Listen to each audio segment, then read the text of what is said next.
Welcome back to my channel Rupa's kitchen and lifestyle. আজকে আমি চিংড়ি দিয়ে ওলের মুখে ভর্তা রেসিপি আপনাদের সঙ্গে শেয়ার করব।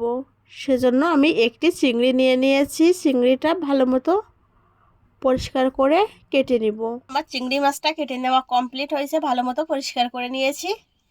আর এদিকে কিছু ওলের মুখিও খোসা ছাড়িয়ে নিয়েছি কয়েকটা রসুন কোয়া, পেঁয়াজ কুচি আর কয়েকটা শুকনা মরিচ। আমি ওলের মুখিগুলো এরকম চাক চাক করে কেটে নিয়েছি। এখন ওলের মুখিগুলো একটু সেদ্ধ করে নিব জল দিয়ে। কড়াইয়ে জল দিয়ে দিয়েছি এবং একটু লবণও দিয়ে দিয়েছি। জলটা একটু হালকা কুসুম গরম হয়েছে, ঠিক সে পর্যায়ে আগে থেকে কেটে রাখা ওলের মুখিগুলো দিয়ে দিব। একটু সেদ্ধ করে নিব। তার ওলের মুখিটা আমার 60% সেদ্ধ কমপ্লিট। এখন নামিয়ে নিব। ওলের মুখিটা এরকম হালকা একটু সেদ্ধ করে জলটা ফেলে দিলে যদি গলা ধরার ভয় থাকে তাহলে আর গলা ধরবে না, সেজন্য হালকা একটু সেদ্ধ করে জলটা ফেলে দিতে হবে। কড়াইয়ে তেল দিয়েছি, তেলটা গরম হয়ে গেছে। এখন শুকনা মরিচগুলো ভাজি করে নেব। শুকনা মরিচটা ভালো মতো ভেজে নেওয়া কমপ্লিট। এখন নামিয়ে নিব। এখন কয়েকটা রসুন কোয়া ভেজে নেব।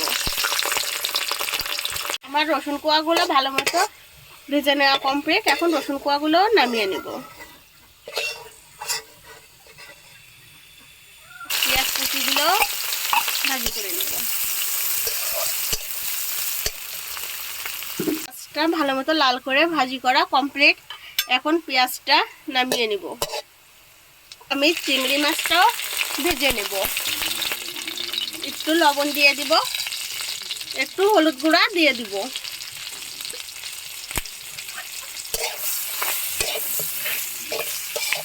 চিংড়িটা ভালো মতো উল্টে পাল্টে ভাজি করে নিব লাল করে। আমার চিংড়িটা ভেজে নেওয়া কমপ্লিট। এখন নামিয়ে নেব।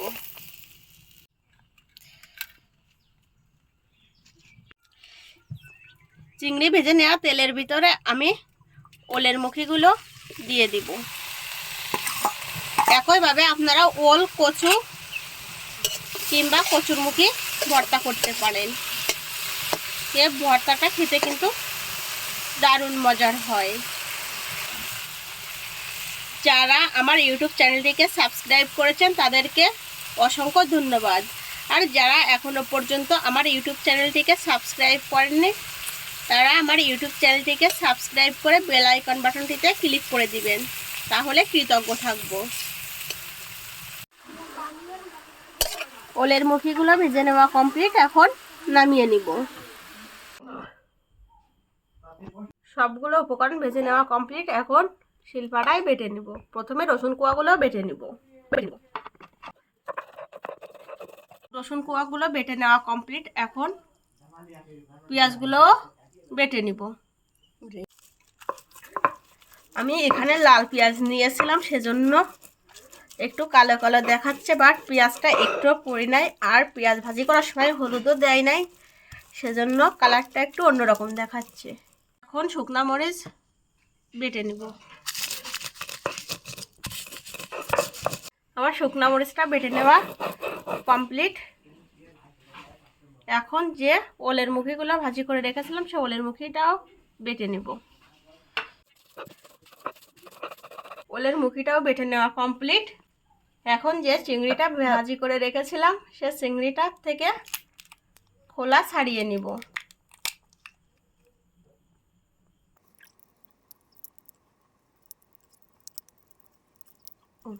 দেখুন কত সহজে চিংড়ি থেকে খোলাটা ছাড়িয়ে নিয়েছি। এখন চিংড়িটাও শিলপাটায় ভালো মতো বেটে নেব। প্রথমে চিংড়ির মাথাটা বেটে নিয়েছি।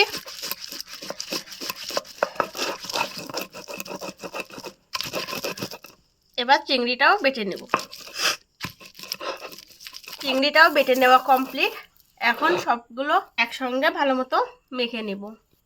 সব কিছু মেখে নেওয়ার জন্য আমার একটু সরিষার তেলের প্রয়োজন পড়ছে, কারণ সরিষার তেলটা দিলে স্বাদটা দ্বিগুণ হবে। সরষের তেল দিয়ে দিয়েছি, এখন একটু হলুদ গুঁড়াও দিয়ে দিব। তেলের সঙ্গে হলুদটা ভালো মতো মেখে নিব।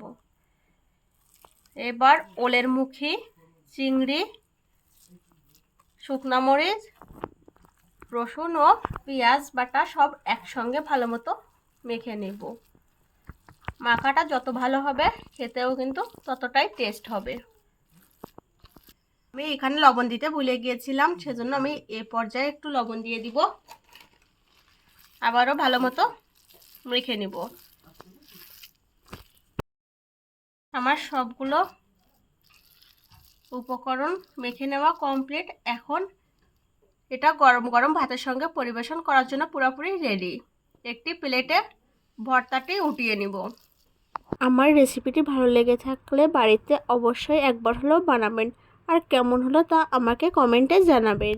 আমার ভিডিওটি ভালো লেগে থাকলে অবশ্যই লাইক কমেন্ট আর শেয়ার করবেন। আজকের ভিডিওটি এই পর্যন্তই। আবারও দেখাবেন নেক্সট কোনো ভিডিওতে। ধন্যবাদ।